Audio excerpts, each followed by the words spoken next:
Bonsoir à tous et très heureux de vous retrouver sur le plateau de votre magazine d'actualité à la source. Au sommaire aujourd'hui, nous entendrons le cardinal Philippe Barbarin, mais aussi les fidèles de la paroisse Lyon-Centre Sainte-Blandine à Lyon. Dimanche, le primat des Gaules est venu soutenir ses paroissiens après le départ de leur curé, le père Gréa. Le Ghana et le Saint-Siège viennent de fêter 40 ans de relations diplomatiques. Pendant 3 jours, des festivités et des célébrations ont été organisées. Un anniversaire important pour le pays, comme nous le confiera le vicaire général de la capitale, Accra. Et puis en exclusivité, nous vous proposons un extrait de la nouvelle web-série Clameur, présentée en ce moment même dans les locaux de la Conférence des évêques de France. Une série inspirée par l'encyclique du pape François, Laudato Si'. À partir de vendredi et pendant 3 mois, plus de 3000 entrepreneurs et dirigeants chrétiens vont se réunir en assises régionales dans toute la France. À 47 jours des élections présidentielles françaises, quelle est la vision de ces entrepreneurs et dirigeants chrétiens? Pour en parler, nous accueillons aujourd'hui Cyril Dequéral, chef d'entreprise et membre du bureau national des EDC. Le cardinal Barbarin venu partager les souffrances des fidèles de la paroisse Lyon-Centre Sainte-Blandine après le départ du père Gréa, emblématique curé lyonnais. Le 19 février, il a été déchargé de ses fonctions par le diocèse après avoir fait part à son évêque de ses questions liées au célibat sacerdotal et de sa décision de se marier. Dimanche, l'archevêque de Lyon a célébré une messe dans l'église Saint-Antoine de Gerland pour entourer les paroissiens après cette épreuve. Beaucoup lui ont écrit, choqués par ce départ. C'est pourquoi, à l'issue de la messe, le cardinal Barbarin a souhaité un temps avec eux, dans l'intimité, loin des caméras. Un moment réconfortant, même si le départ du père Gréa reste encore une souffrance, comme l'a constaté notre journaliste Rémi Penn. Père Gréa a beaucoup d'importance au niveau de ma foi et au niveau de tout ce que je peux ressentir dans une messe. Et je trouve qu'il avait les paroles qu'il fallait pour nous tous, et que s'il y avait autant de monde qui venait, c'est qu'on se sentait concerné par sa façon de célébrer et que ça va nous manquer. Il va nous manquer. Je prie pour lui, quoi.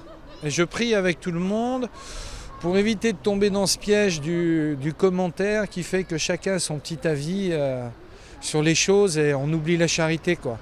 Le plus difficile, c'est d'être cohérent et de rester charitable. Et même au moment où je vous parle, ça m'est difficile, quoi. La raison de notre présence ici, c'est le Christ. Et que malgré ce départ, malgré ce changement, la raison pour laquelle on vient ici reste la même. Et voilà, nous sommes vraiment dans la confiance. Au début de la messe, l'archevêque de Lyon a dit comprendre se dérouté ou meurtri par l'attitude du père Gréa, son absence de demande de pardon, mais aussi par le choix de l'Église de l'écarter. Le cardinal Barbarin a ensuite rappelé l'invitation de saint Paul de rendre grâce à Dieu en toutes circonstances, un message à nouveau repris lors de l'homélie.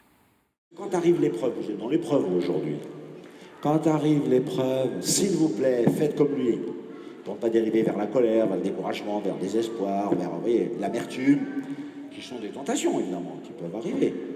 Eh bien, mettez entre le tentateur et vous le rempart de la parole de Dieu. Et peut-être cette phrase de Jésus au soir de sa passion.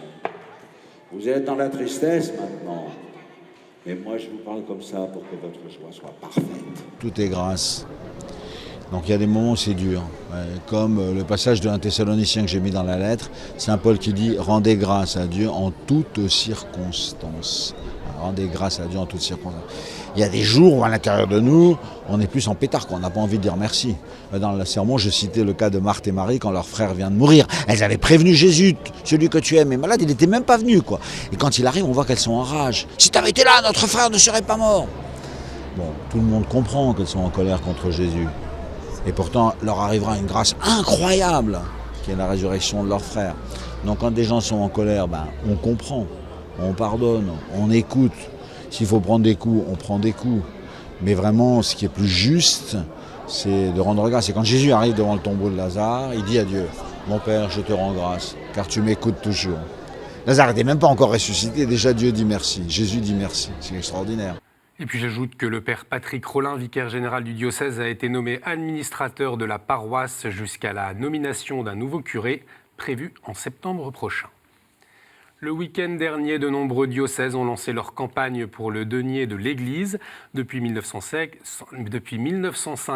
il sert essentiellement à payer les salaires, les charges sociales, les formations, les logements et les frais pour les prêtres et les laïcs en mission. Et pour sensibiliser ses fidèles à l'importance de ce don, le curé des Lilas à Saint-Denis a adressé un témoignage dans la lettre pastorale de son diocèse. Il explique que sans denier de l'Église, pas d'Eucharistie. Notre journaliste Gabriel Massé a rencontré le père Fassier pour mieux comprendre cette parole forte. Pardon, je vais là ? Numéro de foyer ? Ce matin, le père Fassier regarde les comptes de la paroisse avec le comptable et ils discutent ensemble de l'envoi des enveloppes pour le denier de l'église. Être curé d'une paroisse, c'est aussi en être le gestionnaire. Et pour lui permettre de vivre, le denier s'avère bien nécessaire. Dans notre paroisse, le denier de l'église va financer les revenus, les traitements des prêtres, voilà, d'abord. Et ensuite les traitements des personnes administratives, c'est-à-dire que nous avons une secrétaire qui, grâce au denier de l'église, est payée. Et ensuite, tous les frais de fonctionnement de la paroisse. Les frais des locaux, l'entretien des locaux, les frais liés aussi à la liturgie, les frais liés à tout ce qui concerne la vie matérielle de notre paroisse. Récemment, le père Fassier s'est adressé aux fidèles de Seine-Saint-Denis dans la revue diocésaine, et si la question de l'argent n'est pas souvent abordée avec ses paroissiens, il a voulu expliquer que sans le denier de l'Église, non seulement les prêtres et les laïcs ne peuvent pas être payés, mais surtout, il ne peut pas y avoir d'Eucharistie. Si un matin, les gens venant un dimanche matin à la messe ne voient pas le curé qui célèbre l'Eucharistie, il y a aussi le fait de faire en sorte que le curé puisse vivre. Et il vit pour ses paroissiens. Et il vit pour ses paroissiens, et notamment pour la célébration de l'Eucharistie. Donc, c'est-à-dire que c'est ne pas oublier que la vie de l'Église, elle dépend aussi de ce don. Il n'y a pas d'autre subvention. Et souvent, les gens oublient que l'Église n'est pas subventionnée par l'État ou même par le Vatican. Nos subventions, c'est ce que les gens donnent. Chaque année, cette paroisse du diocèse de Saint-Denis reçoit 70 000 € de dons pour le denier de l'Église, complétés par les quêtes et les pièces et billets déposés dans les troncs de l'Église. Une somme qui suffit à peine pour une paroisse qui essaye, comme tant d'autres, de faire face à de lourdes difficultés financières. Le Vatican a réduit son déficit de moitié. Samedi, la secrétairie pour l'économie a présenté son bilan pour l'année 2015. Elle a dévoilé des comptes en déficit de 12,4 millions d'euros. C'est 2 fois moins qu'en 2013 et 2014. Une réduction qui s'explique à la fois par de meilleures recettes liées à une contribution plus importante des diocèses du monde entier, mais aussi par des mesures d'austérité comme le gel des embauches et des heures supplémentaires ou encore le non-renouvellement de CDD. Ce bilan financier est le premier de la politique vaticane du financial management approuvé par le pape François en 2014. Le Ghana et le Saint-Siège ont fêté 40 ans de relations diplomatiques établies à Accra le 14 juin 1976. Jusqu'à hier et pendant 3 jours, de nombreuses festivités ont eu lieu dans tout le pays pour célébrer l'événement, mais aussi les 60 ans de l'indépendance du Ghana. Pour ces 2 dates anniversaires, le pape François a tenu à être représenté par le cardinal Bertello, président du gouvernorat de la Cité du Vatican. Samedi, il a présidé une cérémonie œcuménique et interreligieuse pour consacrer le Ghana au Sacré-Cœur de Jésus pour la 2e fois. Le vicaire général d'Accra revient sur cet événement important pour le pays. On the 3rd of March 1957, just before Ghana got independence, the church believed at the time through her leadership that it is not the human leaders that take care of a country, but it is God himself who protects his people. I've decided to consecrate Ghana to God through the Sacred Heart of Jesus Christ. Ghana marked 60 years of her independence. And because of what we did 50 years ago, before independence, the church decided to bring together not only Catholics in this situation, but Christians of other denominations and even those from our Muslim brothers and sisters. Puis on l'a appris cet après-midi, l'avancée des forces de libération irakiennes à Mossoul aurait permis de reprendre le gouvernorat et le musée à l'État islamique dans l'ouest de la ville. La tempête Zeus qui a traversé la France et particulièrement la Bretagne a fait d'importants dégâts. Dans l'église du Sacré-Cœur à Douarnenez, l'un des 4 clochetons du clocher s'est brisé. 2 grosses pierres sont aussi tombées dans la nef. Heureusement, pas de blessés. L'église du centre-ville était fermée à l'heure de la tempête. L'opération déménagement lancée à la maternité catholique Sainte-Félicité. Depuis ce matin, les équipes s'activent pour transférer du matériel vers le nouveau site, situé à 400 mètres du bâtiment historique de la rue Saint-Lambert dans le 15e arrondissement de Paris. Une page se tourne donc pour les petites sœurs des maternités catholiques présentes dans ce lieu depuis 1974. Le petit Hugo, sur ces images filmées ce matin, est l'un des 5 derniers enfants encore présents rue Saint-Lambert. Depuis aujourd'hui 8 heures, les futures mamans doivent se présenter rue Casablanca dans les nouveaux bâtiments ultramodernes de la maternité Sainte-Félicité. Vous pouvez retrouver son directeur Éric Kemener sur notre site internet. Il revient sur cette opération qui se prépare depuis 1 an.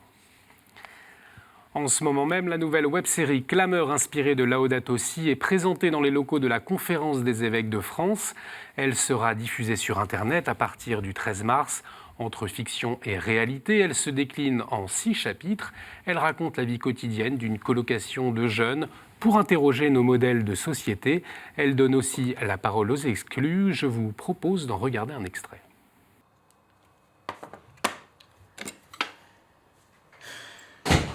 Salut!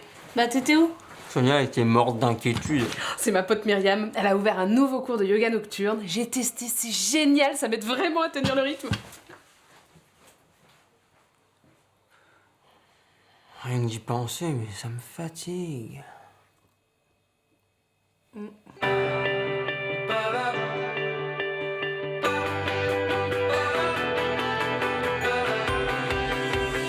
c'est vrai qu'on ralentit, mais dans une société qui va à 300 à l'heure, c'est pas grave. Un projet porté depuis 2 ans par les jésuites de la CERAS, le Centre de recherche et d'action sociale. Plus d'une trentaine de personnes se sont mobilisées et des associations comme le CCFD, les Scouts et Guides de France ou encore Coexister. Une idée portée par le réalisateur Martin de Lalobie. Nous l'avons rencontré. Le projet Clameur, c'est né il y a presque 2 ans maintenant, quand le pape a sorti Laudato Si. On a vraiment, ici en tout cas, j'ai vraiment reçu ce texte comme un texte révolutionnaire, qui parlait vraiment de notre société et de ce qu'il fallait faire pour affronter cette crise sociale, crise écologique que nous traversons. Et tout l'enjeu, c'était d'accompagner cette dynamique qui était créée par le texte du pape et de vouloir faire en sorte que les questions qu'il pose à notre société soient plus largement diffusées, principalement chez les jeunes. On est allé interviewer des personnes en situation de précarité, en situation d'exclusion, pour justement recueillir cette clameur des pauvres, comme nous y invite le pape. Et à partir de leur expérience inédite de cette extrême pauvreté, en tout cas de cette exclusion, qu'est-ce qu'ils ont à nous dire, nous, à notre société, notre mode de vie. Donc ça, c'est la colonne vertébrale un peu du projet, c'est ces paroles de personnes, ces témoignages précieux. Clameur à découvrir dès lundi sur le site clameur-la-websérie.fr. Dans un tweet publié dimanche, le pape François nous demande de prier pour lui et ses collaborateurs. Depuis 2 jours, le Saint-Père et 74 membres de la Curie sont en retraite spirituelle à Ariccia en Italie, chez les pères pauliniens. Le thème de leurs exercices spirituels est la passion, la mort, la résurrection de Jésus dans l'évangile de Matthieu. Cette semaine, toutes les audiences et activités du pape au Vatican sont suspendues, y compris l'audience générale de mercredi. Et on poursuit avec la chronique du monde. Régis Hanouille nous parle de la question de l'avortement au Sri Lanka.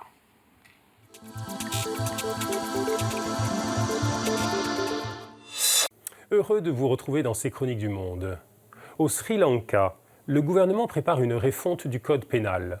Rien que de très technique, me direz-vous. Sauf que le diable se cache dans les détails et qu'au détour de cette réforme juridique, le gouvernement prépare une légalisation de facto de l'avortement. Dans ce pays situé dans l'océan Indien, la réforme envisagée par le ministère de la Justice vise à légaliser l'avortement lorsque la grossesse résulte d'un viol, d'un inceste, lorsque la mère est âgée de moins de 16 ans, ou bien encore en cas de malformation du fœtus. Pour les évêques du Sri Lanka, les catholiques de l'île, qui représentent environ 7% des 22 millions d'habitants de ce pays, ils doivent s'opposer à cette réforme. Et ils appellent le personnel politique catholique à bloquer le projet de loi. Un projet de légalisation de l'avortement, des évêques catholiques qui s'y opposent, quoi de plus normal finalement. Sauf qu'il est intéressant de noter que ce n'est pas la première fois que l'Église catholique du Sri Lanka s'oppose à la légalisation de l'avortement. En 1995, en 2002, en 2005, les évêques étaient déjà montés au créneau. Comment expliquer ces tentatives répétées de légalisation de l'avortement ? En 1980, le Sri Lanka a signé la Convention sur l'élimination de toute forme de discrimination à l'égard des femmes. Au sujet de l'avortement, cette convention de l'ONU stipule notamment le droit des femmes à avorter, je cite, en cas de viol, de relations incestueuses ou de malformation du fœtus. Depuis cette ratification, diverses tentatives ont eu lieu afin de transcrire dans la législation nationale les dispositions de la Convention. Et à chaque fois, les évêques s'y sont opposés car selon eux, les formulations retenues par la Convention onusienne sont suffisamment imprécises pour aboutir à la légalisation de l'avortement. Début février, à l'occasion du 69e anniversaire de l'indépendance du pays, le cardinal Ranjit, archevêque de Colombo, a publié un message. Centré sur la nécessité pour le pays de reconstruire son unité, il a aussi souligné, je le cite, qu'il était nécessaire pour les Sri Lankais de rechercher une vraie indépendance qui protège la culture et la civilisation de ce pays de toute forme d'influence néocoloniale ou issue de la mondialisation. Fin de citation. Le cardinal n'a pas dit s'il avait à l'esprit le projet de loi visant à légaliser l'avortement lorsqu'il appelle à une vraie indépendance face aux influences issues de la mondialisation. Mais on peut le penser.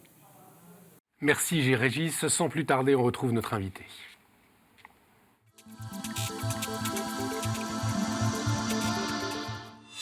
Dans 3 jours, le mouvement des EDC, les entrepreneurs et dirigeants chrétiens, organise dans toute la France ses assises régionales. Pendant 3 mois, des dirigeants vont échanger sur l'entreprise et la pensée sociale chrétienne sur le terrain.